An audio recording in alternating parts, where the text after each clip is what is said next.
Greetings, I'm Barrett and welcome to Meet Me at the Table. We're going to be starting our For Indagar playthrough. We're going to try to take down these 4 monsters. Well, we actually don't need to take them down. We just have to get to 10 supremacy before they are able to destroy us, or we get to turn 10. Now in the setup video, there's one more thing I forgot to do. There's an errata in the game where you're actually supposed to start with a level 2 outpost on your gold starting location. And do you think we have what it takes to bring pride to Arkland by holding off the 4 monsters, or will we fall to their immense power? To find out, I need you to meet me at the table.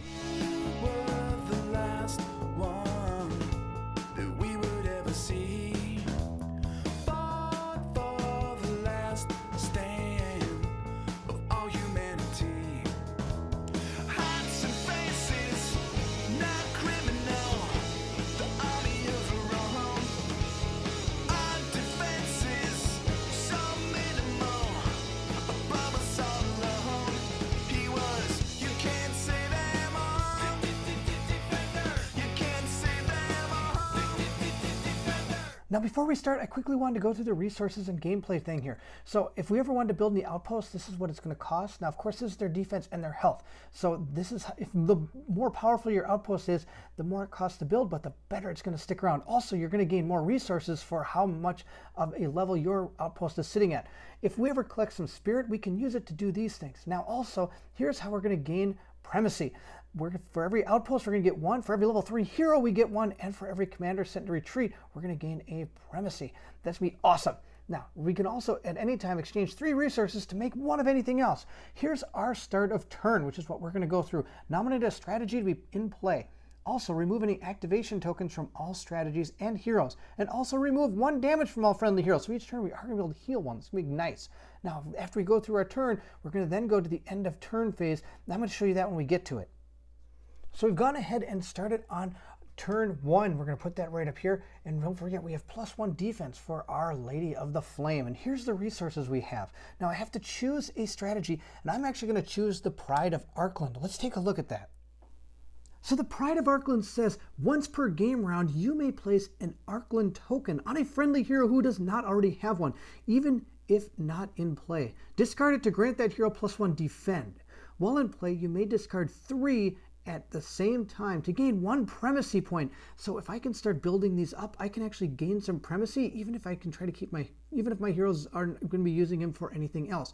Also, we have these special abilities here where I can gain this, I can use a ore to gain a war chest where I get 2 resources and remove 0 damage from your hero. I can also spend a wood and an ore to scout, which says reveal 1 tile adjacent to the active hero, or the active hero is not affected by mud, which means we wouldn't be able to move. Also, we can use this naval blockade, but I don't think it's really going to apply to this solo game, but it does say give an opponent a counter, so it's not really going to apply. They may discard this counter to give you 2 gold. An opponent with the counter must give you 2 resources of their choice when they generate resources. So it's a nice one to have if you're playing multiplayer. I'm more interested in maybe gaining some primacy and also being able to reveal tiles and gain some resources. So we're going to go ahead and place our chosen strategy right there. Now the solo game plays a little bit different than the actual multiplayer game. The monsters are going to give you at least 1 turn to be able to get ready for them. But when you're playing the solo mode, there's 4 monsters and 3 characters. So it's, from what I gather, the turn order is monster, player, and so on until every person does take an activation. And we're going to go ahead and start with our Titan here, the Blighter.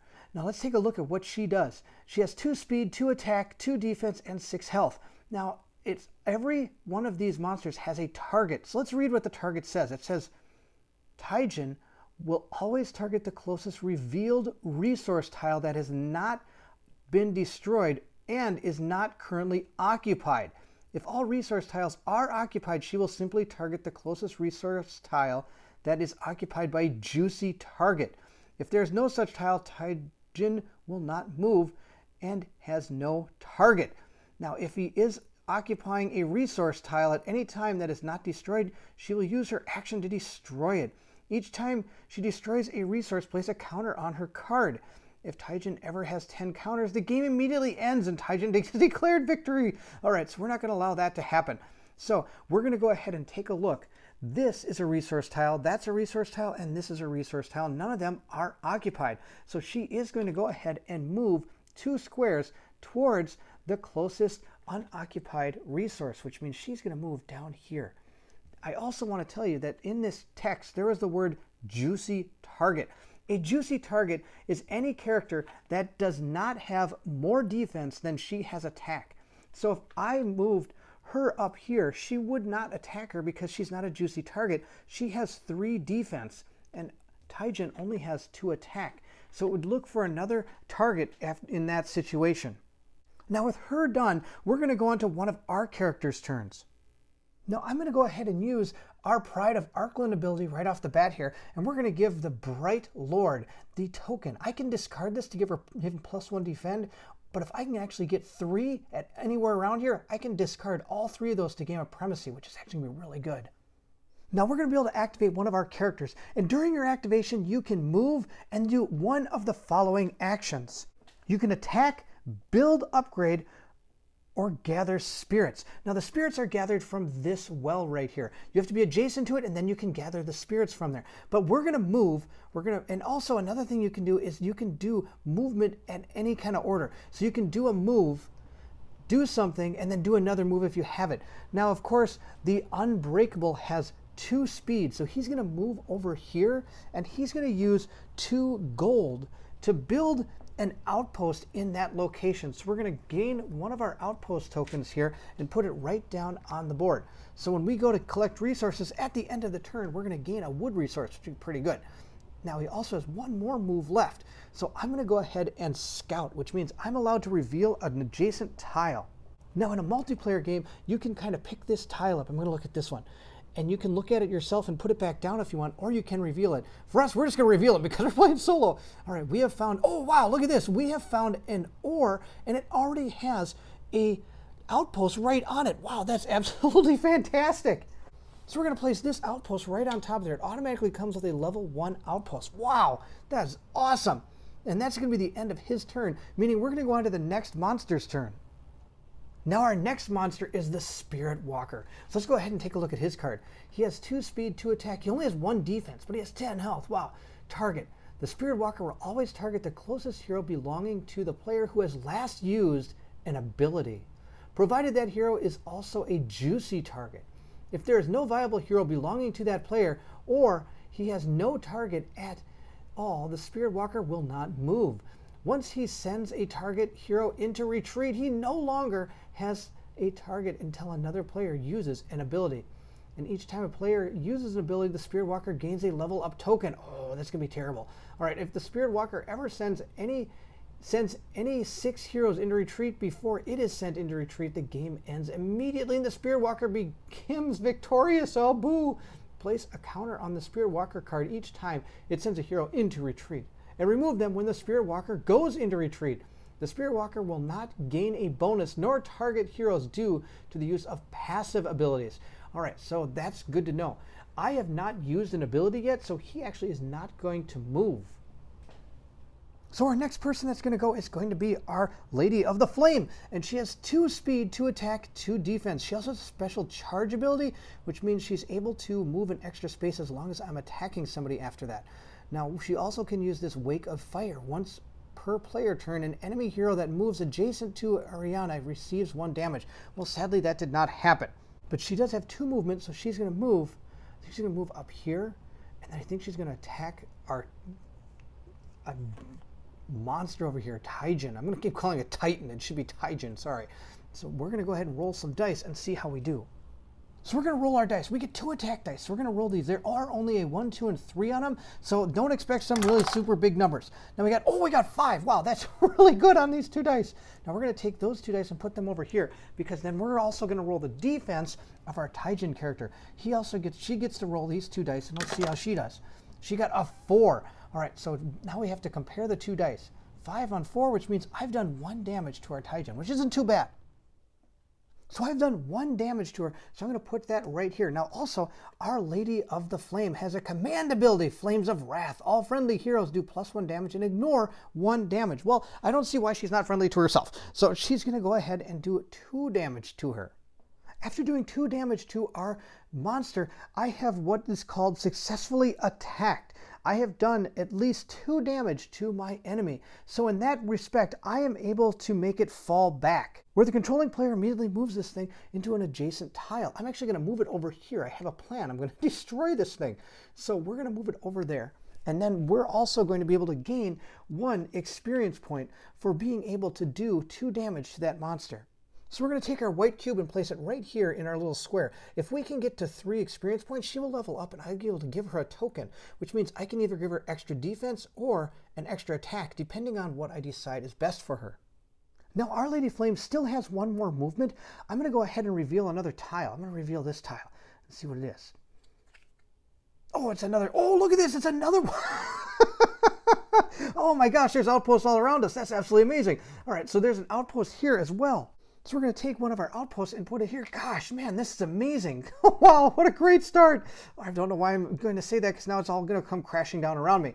We have a wood resource, 2 wood resources, and we also have an ore resource and gold resource all set to go. This is absolutely amazing. All right, we're going to move on to the monster's turn. That's the end of Our Lady the Flame. Now, I want to talk about the Spirit Walker again. Remember, he's going to get tokens based on whenever I use an ability, but it does actually say that it doesn't matter if I use passive abilities, it will not get the bonus. And her ability to do, her command ability is a passive ability, which is really good. So now we're going to go to Helgoth. Helgoth is out of control. He says that Helgoth seeks to burn outposts to the ground. He will target the closest outpost belonging to the player who has the most outposts in play. If 2 or more players have the most outposts, Helgoth targets the closest outpost belonging to one of those players. Each time Helgoth attacks, this target outpost falls, but fails to destroy it, place a level up token on him and he gets +1 attack. These tokens are removed when he successfully destroys his next target outpost or is sent into retreat. When Helgoth destroys an outpost, take the outpost and place it on his card. He's no longer available for the rest of the game. If Helgoth has 10 outposts, he wins the game. Oh, barf. Helgoth deals 2 minimum damage to an outpost when he attacks. So he is going to move 2 squares towards the closest outpost, which happens to be near us.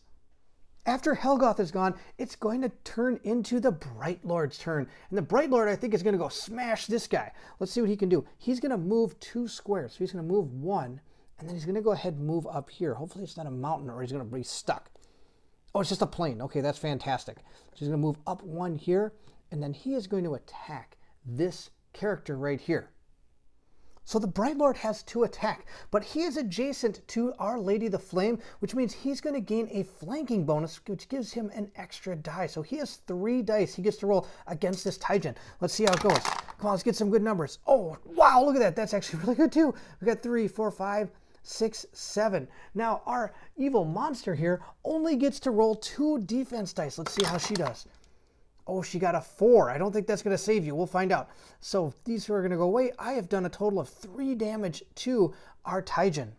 So I've gone ahead and done 3 damage to her. So I'm going to put it here. She's at 3, 4, 5. She only has 6 health. So she was only 1 away from dying. And because of Our Lady of the Flame, check this out.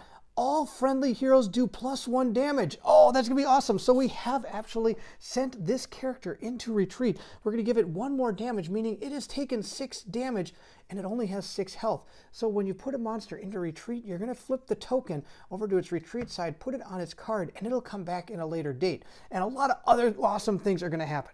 So by sending that monster into retreat, we're able to take advantage of awesome things here. Now the Bright Lord is going to be able to gain 3 experience cubes, bringing him 1, 2, 3, right up to this Roman numeral 1. Now once you hit these Roman numerals, you level your characters up, and you're going to remove all of the cubes. So that's why I didn't put any down. And I'm able to take one of these tokens, either an attack or defense token. I'm actually going to grab an attack token for him. I think that's going to be our best bet. Now since it wasn't an enemy hero, we don't gain any primacy for it. I feel now the monsters though do go in retreat and I don't have to worry about them for a while. Well, at least not too much longer. But I don't get any primacy for it, which is sad. I wish I could just beat these guys up and win that way. But that's not how it works. We're going to do a lot of other things to try to win the game. So we have 1 monster left to do, and it's this one. It's Orina. She only moves 1 square, which is pretty good. She has 3 defense and only 6 health. It says Orina targets the Well of Power. She will take the shortest possible path to the well, even if the tiles are occupied, going left around impassable terrain. If her next tile is occupied, Orion will instead attack whatever is occupying that tile. Rhina automatically wins any attack, deals no damage, forces her heroes to fall back, and destroys any outposts. She will always charge through after attacking. Rhina never performs attacks of opportunity. If Rhina has an available action when she enters or is on the Well of Power, and there are spirits on it, she will use her action to consume them. The spirits are removed from the game and placed on her card. Each time she consumes spirits, she performs the Scouring. The Scouring happens immediately upon consumption and causes 1 damage for each spirit on Rhina's card to all other outposts and heroes within range, equal to the number of spirits on her card. If Rhina ever consumes a 4th spirit, Rhina is declared the victor. Rhina discards all spirits from her card when she is sent into retreat. I'm going to tell you right now, this is this is the worst adversary ever. I can take these guys down, no problem. It's her. She is just terrible. But she's going to move 1 square towards the Well of Power. So she's going to move right over here. And that's going to be the end of our first round of War for Indagar. So let's go ahead and go into the end of turn stage. So right at the bottom here, it says game turn end. So here's the end of turn phase. We're going to resolve any end of game turn effects. We don't have any. We're going to determine if anybody's won the game. Well, that doesn't happen either. We're going to gain resources from outposts, place a spirit on the spirit well if it doesn't already have one, and pass the initiative token to the next player. Well, I don't have to pass initiative tokens. The only 2 we really have to do is gain resources and place a spirit on the spirit well if it doesn't have one already. Now, the amount of resources you gain are equal to what your outpost rate will do. 2 are going to give you 2 resources, 1 is going to give you 1 resource. So from where we stand, we get 2 gold, 2 wood, and 1 ore. So we're going to gain our resources and put them with the rest of our supply. The next thing we're going to do is we're going to take our spirit and put it right up there in the spirit well. Now we're going to go ahead and gain some primacy. We have 1, 2, 3, 4 outposts. So we're going to go ahead and gain 4 outposts. We don't have any level 3 characters, and we also haven't sent any enemy commanders or whatever into retreat because, well, we really don't have any. So we've got 4 right now. We're going to try to get hopefully another one by the end of this turn. We have to pick our strategy, and we're going to take that same strategy because I've got that plan. We're going to go ahead and give our token to, let's give it to the Unbreakable. The Unbreakable is going to take our token. If I can give 1 more token to the Our Lady of the Flame using this strategy, I can remove all 3 to gain 1 primacy point. That's going to be our big plan. Now we also have to move our turn marker to round 2. Now the first monster we should activate is Taijin, but she's in retreat. She has to stay in retreat for 1 full round, so I'm just going to flip the token to remind myself that next round I have to put her back in her space right here. The next person we're going to use is we're actually going to use the Unbreakable. He's going to move up 1. The reason he's moving up here is because when this guy comes down, he's going to want to take out one of these outposts. And if I'm not on this outpost, he's probably going to go right after it and kill it. So we're going to go ahead and put him up there. We're just going to move him up 1 square. We're also going to use his second move. So let's reveal a tile. Let's see what, should we reveal? Yeah, we'll reveal this tile. Let's see what it is. Oh, it's just the plains. Okay, that's fine. Actually, it's good. I don't want anything chaotic down there. So we've revealed his plains. Those are his 2 moves, and that he is done. Our next activation is going to be our Spirit Walker. And again, he's not going to move because we haven't actually activated any abilities. Next, we're going to activate Our Lady of the Flame because she's awesome. She's going to spend 2 gold to, again, make a resource, or an outpost, I apologize, because outposts are awesome. So she's going to grab an outpost right there, and then she's going to go ahead and she's going to move up here and start revealing some other tiles and maybe get to this well up here. So she's going to reveal this tile. What does she find? Oh, she found I don't know what that is. That's a weapon catch if I remember right. It's not a weapon catch, it's a spirit catch. It's even better than I thought. Oh, wow, I can't believe how good this is going. Oh, I found 2 spirit just by unveiling that square. Now I can use those spirits at any time to gain 3 of any resource, do 2 more attack or defense dice, prevent or heal 3, or gain a primacy point, which is probably what we're going to use it for. Now Helgoth is going to be our next character, and he's going to move 2 towards the closest outpost. Now, of course, somewhere in here it says talking about a juicy target. So he's going to go ahead and move 1, 2 down here. Now, he could attack, but it says that he will only attack characters that are juicy targets. I don't think he's going to actually attack this square because right now I'm sitting with the Unbreakable 3 defense and he's on an outpost. So he has 4 defense and Helgoth only has 3 attack. So I don't think he's actually going to attack at this point. He's going to try to scoot around and get to this one probably next turn. So with Hagrith done, we're going to move over to our Bright Lord, who is absolutely on fire. We're going to move him 1 square. We're going to reveal this tile and move into it.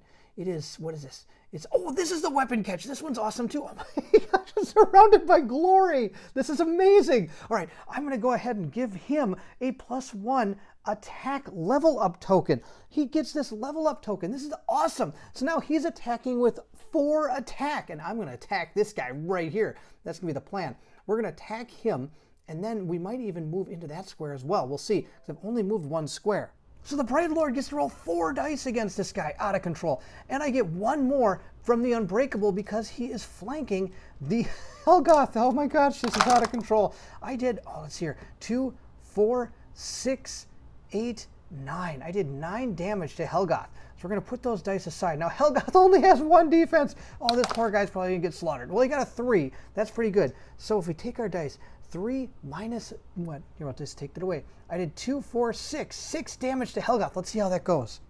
So if we look at Helgoth's card, he only has 6 health, so we send him into retreat as well. Oh my gosh, we're going to put him back over there. And he gets to gain 3 experience points. So we're going to give him 3 experience points. He hasn't actually leveled up yet because now he has to get to the Roman numeral 2 in order to get his next level up token. Oh, this guy's awesome. The Bright Lord is doing so good. Now the Bright Lord does have 1 more movement, and I think he's going to reveal this token right here. I kind of want to get to this pool, because if she gets to it first, that's going to be just bad news. So underneath that one is just the plains. All right, well, you can't get all these awesome things in 1 try. Though I did pretty good. I got a lot of really good things. So that's going to be, oh, he's going to move over there. So he's moved over here, attacked, and then moved over here. So he's 1 away from being able to take that stuff out of the Spirit Well, which is going to be really good, because I can use that to gain primacy. Oh, things are going fabulous. Our last monster is going to be Orna, and she's going to go ahead and move 1 towards our Spirit Well over here as fast as she can. And again, we come to our end of turn, where we're going to go ahead and gain some resources from our outposts. We get 1, 2 wood, we get 1, 2 ore, and we get 2 gold. Awesome. So we're going to put those with our supply. I also have to place a spirit on the Spirit Well if there wasn't one already there, but there is one already there. So we're going to place our resources in our supply, and I have these 2 spirit. I'm going to use those to gain a primacy, and I also get 1 more because I have an extra outpost. So now we have 5 outposts, and I was able to use 1 from our Spirit Well again as well. So that's where we stand up here. We're going to go to round 3, and I think we're ready to go. Again, we're going to choose our strategy. Well, you're never going to guess what it is. Yep, you're right. It's this one. We're going to go ahead and take this strategy and put another token on here. And now I can remove all 3 of these at any time. I believe it says here. You may discard 3 at any time to play at the same time to gain 1 primacy point. So I'm going to go ahead and do that. I'm going to gain a primacy point. We're up to 7. Oh my gosh, we only need 3 more. Oh, this is going to be awesome. Now we do have to bring back our Taijin character. She's going to start there. And if we look on here, we're now at this point. So this Titan now has 3 attack and 3 defense instead of 2 and 2. So it's going to be tougher to take her down, but I think we still can. Now she's going to go ahead and move towards the closest revealed resource tile that has not been destroyed and is not currently occupied. So she's going to move 1, 2 over to here, and she's trying to get over here since this one is occupied. Now that their Taijin has moved, it would normally do an attack of opportunity, which means if its movement completely happened and it can't satisfy what it's actually going towards, but it is adjacent to another hero, monster, or outpost, it would normally take an attack action right now. But it will only attack juicy targets, and his attack value, or her attack value, I apologize, is 3. And her defense is 4. It normally is 3, but she's standing on an outpost, so I get 4. So it's not going to attack us because this is not a juicy target. It is now our turn to go ahead and do an activation, or move one of our characters. I think we're going to move this guy back down here, and he's going to go ahead and attack this one. What I'm planning to do here is if I can attack but not kill this character, I can go ahead and get 1 more experience point, which will level him up. And then maybe she, on her turn, can take out our Titan. We'll find out. So the Bright Lord, again, is still out of control. He gets 4, plus he's flanked, so he gets 1. So let's see how he does. He gets a lot of good dice. Oh, actually, it's not too bad. That's about average. All right. You got 6, 7, 8, 9, 10, 11 damage. All right, we're going to put those aside, and we're going to see how our Taijin does. She now has 3 defense. Let's see how she's able to do. She got 3, 4, 5, 6, 7. She went 3, 4, 5, 6, 7. Yep, she did 7. And he did 3. Let's just take these dice out of here and we'll figure it out. We did 4 damage. That's pretty good. So doing 4 damage, wow, this couldn't be any better than it's going to be. All right, we get 3, 4, and then we get to add 1 more damage because of our passive ability from Our Lady of the Flame. She gets +1 damage to her friendly heroes. Having successfully dealt 2 or more damage to a monster, I get to go ahead and give him an extra experience cube, and that's going to get him to his 2nd point, and he's able to grab yet another attack or defense cube, and I'm grabbing another attack cube. This guy's just going to go wreck face. This guy's awesome. He's got 3 attack, plus he's got his 2, so he's at 5 attack. This guy's out of control. Now we also have to send our monster back 1 space, and he's moved 1 square, so he's going to move back here. He's just kind of flying missile. It's absolutely awesome. So he's going to go ahead. I think maybe next turn he might grab that spirit token. We'll see how this all goes. Now, it's the next person's turn. It's going to be our Spirit Walker. And again, he doesn't get to move because we haven't used any abilities. I found that's the best way to nullify this guy. You just don't use abilities. And this team is really good at not having to use abilities, which is one of the reasons I picked this team.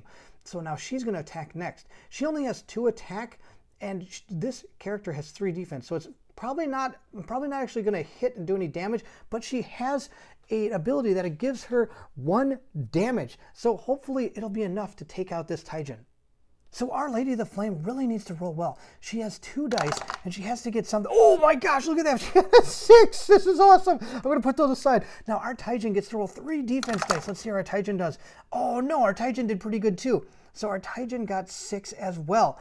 So I actually did no damage, but that's okay because I've got that special power. Special power is so good. So we didn't do any damage, but she has 3, 4, 5, 6 to 6 means we've done nothing. But again, my ability of my command ability, Flames of Wrath. All friendly characters get to do 1 damage. So I did 1 damage. 3, 4, 5, 6, 6. That's enough to send her into retreat again. Goodbye, Taijin. You're going back to your card. And the best part is she gets 3 experience for that. So with 3 experience points, that's going to put her up to 1. It actually would give her more, but she can't get any more. Once you reach one of your level ups, you're done. So she's going to go ahead and grab an attack token this time. I think I need a lot more attack. These guys do 2, 2. We need to get some more attack in here. Not him. He's got 5. He's out of control. He's probably never going to actually hit something, but as long as he can keep staying on top of these resources and preventing people from getting him, I think he's going to be doing pretty good. Now our next monster is going to activate his Helgoth. I'm just going to flip his token over, remind myself that next turn I have to put him down. They should be flipped at the beginning of turn, but I always do it when it's their turn so I know that I'm not missing any turns. And now the next one is going to be our, the Unbreakable. Now some options I have with him is he could upgrade this outpost, I could reveal some more tiles, or I could maybe go and attack that character. Now, he doesn't have a very good attack value. He only got 1, so I don't know if attacking her is going to be the greatest plan. I think what he's going to do is upgrade this, which means he's going to have to spend 1 gold, 2 wood to go ahead and upgrade this to a level 2 outpost. So we're going to go ahead and put it right there. And then he is going to move 1 over here, and then he's going to reveal this tile just to see what it is. Oh, it's just a plains. Okay, that's actually really good. If it would have been a mountain, that actually wouldn't have been that great because she could have come around that way. But in the meantime, she's going to keep moving that way. And so now that he is done, she is going to move over here so that she can be adjacent to the Spirit Well. Now, Oriana is really close to the Spirit Well, so I think it's time to take her out as well. I think we're going to send our charging missile right in at her. Now, this is the end of the round, so we're going to go into our next round. The first thing we're going to do is gather our resources. We get 2 gold, 2 wood, and 3 ore. We got tons of resources. We're almost probably never going to use them. That's probably one of my downfalls a lot of times. I don't use a lot of my resources, but again, I'm trying to prevent from the Spirit Walker from moving around the board. So as long as we don't use our abilities, unless they're passive, we're doing okay. We have to choose a strategy, and guess what? Yep, you're right. We're going to use that same strategy. Why not? We're going to give this token to the Unbreakable for now. No, actually, I lied. We're going to give it to the Lady of the Flame in case that monster comes over and actually hits her really good. All right, I think that's where we're going to stand at our chosen strategy. Our resources, we're going to move our turn marker up to 4. We're doing real good. We have 7. If I can get this guy to level 3, that's going to be 8. If I can get another set of those things, that's 9. And if I can get the well, which I think is going to be our plan, I am going to have 10 premise points, and that's going to be awesome.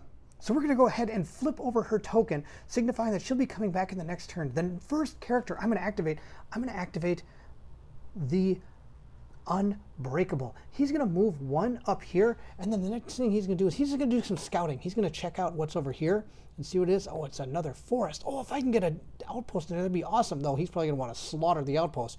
I think I'm also going to, oh, let's see here. That's going to be his movement. He moved up and checked there. Now his activation is he's going to grab this spirit out of the well. That's going to be his plan.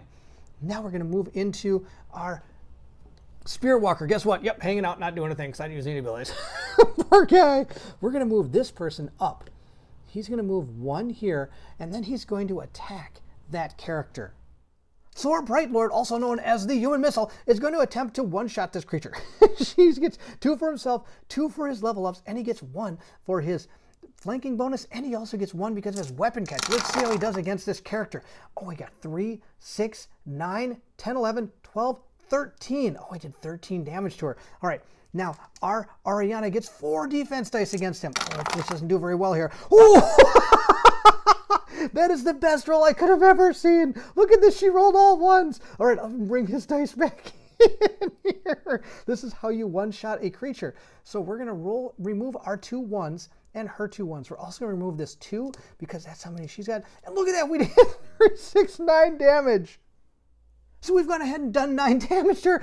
She has been sent into retreat. We're going to set her on her card, and he's going to gain 3 more experience points. So the Bright Lord gains 3 experience points. Oh my gosh, this is out of control.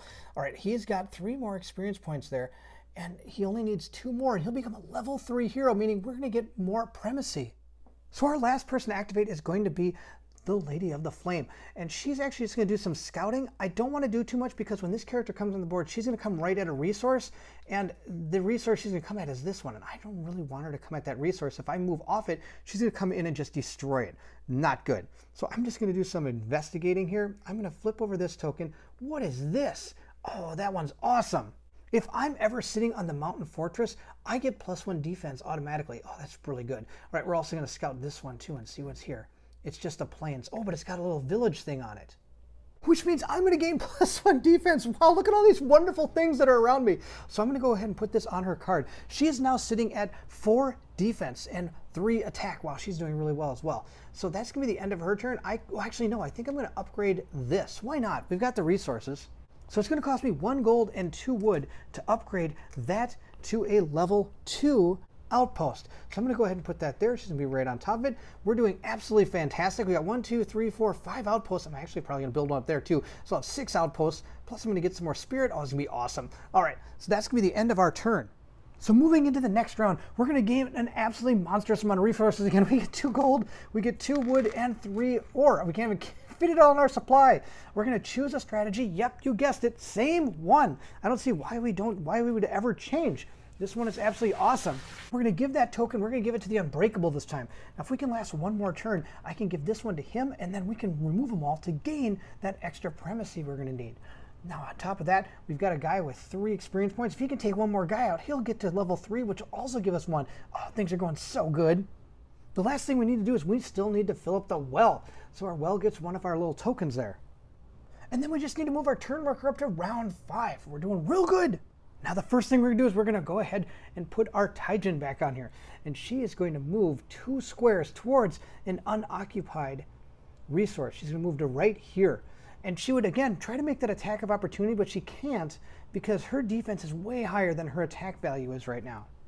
Now our first turn, he's going to go ahead and activate this guy. He's going to grab the spirit, and he's going to go ahead and move 1 over here. And then he's also going to reveal a tile. He's going to reveal this tile. He's not going to move into it. He's just going to look at it. Oh, it's just plains. Okay, that's okay. Actually, to tell you the truth, I was hoping for a mountain. That would be really good.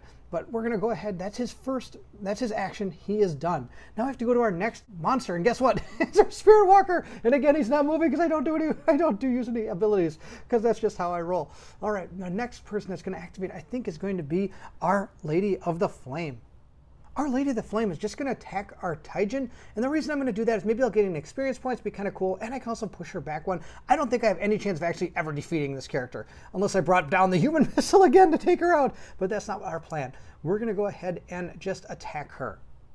So our Lady of the Flame only gets 3 attacking dice because she only gets 2 from herself and 1 for the level up. So let's see how she does against this. It's probably, oh! She does really good. She got 9, 3, 6, 9. Now let's see how our Taijin does. Our Taijin, of course, has 3 defense as well. She gets 2 normally, but we're at the extra stage in her, and she gets +1 defense and +1 attack for her next level up for her character. And so she's going to go ahead and get, oh, I knocked a whole bunch of dice in here. 3, 6, 7, +9. So she actually took 2 damage from us, if I believe the dice fell the way they're supposed to. We got a lot of 3s in there, but these were mine, those were hers. So we did 2. I'll take it. 2's better than nothing. So I did 3 damage. I did 2 from the actual numbers, and then I get the extra 1 because of her command ability, Flames of Wrath. So we're going to go ahead, and I get to move her back 1 square if I want. I can move over here, and the human missile could take her on. You know, I think I'm going to do that. I'm going to move her over there and see what... No, I don't like that. I don't like that at all. We're going to move her back there. That's just fine.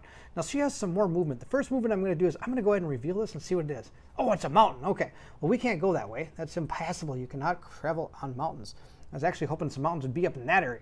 Okay, so that's her 1 move. I'm actually going to keep her there again, mainly because I don't want this thing coming down and attacking things. I think she might actually get this resource next turn, but that's going to be okay. It's time for Helgoth to come back to the board. He's going to start up here, and he's going to move 2 squares towards a... What is it? He goes towards the outposts. So he's going to be traveling towards this outpost. Now, he could make an attack of opportunity again, but he has 3 attack, and again, I've got 3 defense on him. So actually, he will attack him because it's not more. So his attack of opportunity against him is going to take place. So Helgoth gets 3 dice going against our character, and he got 2, 4, 5. All right, I'm going to take these out this time. Last time I knocked them all over the place. And I get 3 defense for being the unbreakable. Now, I could use my token to give myself an extra defense if I want to, but I'm not going to. I'm not too worried about this. I got, oh, wow, I got a 3. That's bad. Okay. So we got to figure out what has happened to our poor guy. He got absolutely, this is going to be really bad. Okay, he got hit. Oh, this is actually terrible now I think about it. So he got hit for 2 damage. It's not the end of the world, but he lost combat. That's actually really bad. All right, the Unbreakable is going to take 2 damage. I guess the Unbreakable got broken. He's going to take 2 damage, and he's going to have to move back a square. So he's going to have to move back 1 over to here. That's really bad. I was really hoping to get the flanking bonus when this guy came in, because surprise, surprise, he's going to come in and take him out. But we're not going to get it. That's okay. If you ever lose combat by 2 or more, you're going to have to move back a square, which is called falling back. So we're moved. That person's done. Our next person to activate is going to be our Bright Lord, and he's going to try to get over here and get him. So he's going to go ahead and move 2. He's going to move over here. Let's see what we find. Oh, we found an ore resource. That's awesome. He's going to go 1, 2, and he's going to attack that guy. Let's see how he does. So here goes our human missile again with his 6 dice. This guy's out of control again. 6. He got 3, 4, 5, 6, 7, 8, 9, 10, and 11. Looks like he got an 11. 2, 4, 6, 8, 10, 11. Yes, he got an 11. We're going to move those out. Now, sadly, Helgoth only gets 2 defense. I don't think this is going to save you very much. Oh, we only got a 3. That's too bad for Helgoth. He's going to take these 2 dice away from me. And I've done 3, 4, 5, 6, 7, 8 damage. So Helgoth is like our monster punching bag. He's going to go, he got routed again. So I'm going to get 3 experience for that. So for gaining 3 experience points, that's going to put him at max level. He can't gain any more experience points, but you know what I'm going to give him? I'm going to give him another attack. Look at this guy. 1, 2, 3, 4, 5, 6 attack. And on top of that, we now have a level 3 character, so we gain an extra primacy. And at this point, this is when I'm going to spend my 2 blue to gain another primacy. Whoa, this is absolutely amazing. This game couldn't have ever gone any better than it has. And lastly, we're going to go ahead and flip her token to remind us next turn to put her on the board. And that's going to be the end of our turn. So we're going to go ahead and see how many resources we get and also how close we are to winning. So we're going to start by gaining all these resources again. Look at the resource pile. It's absolutely out of control. So we've got so many resources here, I don't even know what to do with them all. Well, I'm not going to do anything with them. That's going to be the plan. Now, on top of that, we have to move our turn marker up 1, and we also have to fill the well up by giving it another spirit token. So we're going to go ahead and put that in there. Next, we have to choose our strategy, and you guessed it. We're going to stay the same one right there. We're going to give it to him, and we're going to get rid of all 3 of these tokens, and we're going to go ahead and grab ourselves our last primacy. Now, that does not mean we have won. We have to make it through the round before we're able to be crowned victorious. Now, I have to start by having this monster move towards its closest resource that is not destroyed or currently occupied, which is going to be this one down here. 1, 2. So she made it all the way over to there. Now it is our turn. I'm going to move our Unbreakable up to there, and he's going to build a level 1 outpost. And he's going to put it right there. He's going to be standing on it. I'm also going to go ahead and reveal this tile. I'm not going to reveal any tiles because some of these tiles are bad. And at this point, I've got the game, and I don't want to reveal anything really bad. I'm going to then go ahead and see if this guy can move. Oh, no, he can't. Too bad for that guy. I feel so bad for him. He hasn't done anything all game. Okay, next we're going to build a resource right here. We're going to give up another 2 gold. He's going to head and build that resource up, and that's going to be awesome. So we're going to go ahead and get rid of those. We're also going to put her back on the board here. We're going to flip his token, and now we're going to go ahead and move into, let's see here, I guess it's going to be our Master of the Flame. And you know what? She's not going to do anything. We're doing just fine. She's going to move 1 square that way and make an attack of opportunity against him. But she has 0 attack, and he's got a lot of defense, so she's not actually going to make the attack. She only makes an attack if she has a juicy target, quote unquote. And with that, that's the end of this turn. It was a really quick turn, but there really wasn't much I needed to do because I've already got enough here to actually win the game. So that is it for the playthrough for War for Indagar. I was actually really impressed by how well we did. I'll tell you right now, some of the things that really helped out, this whole chain of stuff. Look at this. All these really good things are right at my starting location. I don't think I've ever had a setup as nice and friendly as this has been. It's absolutely amazing. And that's the kind of thing that can happen. You could get wrecked at the beginning here with having nothing around here or even monsters showing up. Or you could have these wonderful little resources and extra things around that are going to give you extra bonuses towards your primacy. Not to mention we had the human missile. He got really powerful real fast. That was really awesome to see him do some real good damage. So thank you so much for watching. I hope you enjoyed the playthrough. If you did, please give it a like. Don't forget to hit the bell symbol and you'll see what comes next.